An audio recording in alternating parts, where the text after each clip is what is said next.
This is demo 5, and I'm going to show you how to submit your additive and subtractive models by highlighting the original extrusion for your model. So you can see in this model, my original extrusion was this larger box, and then I subtracted this piece in the middle. So I want to highlight my original box and then take a screenshot of the model while showing this box. So I would just bring up the snipping tool, highlight, snipping the model, showing my original box so I can see that it was subtractive.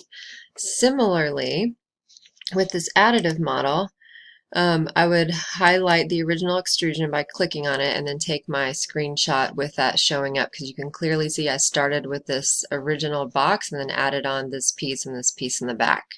And that's all you do for highlighting your original extrusions.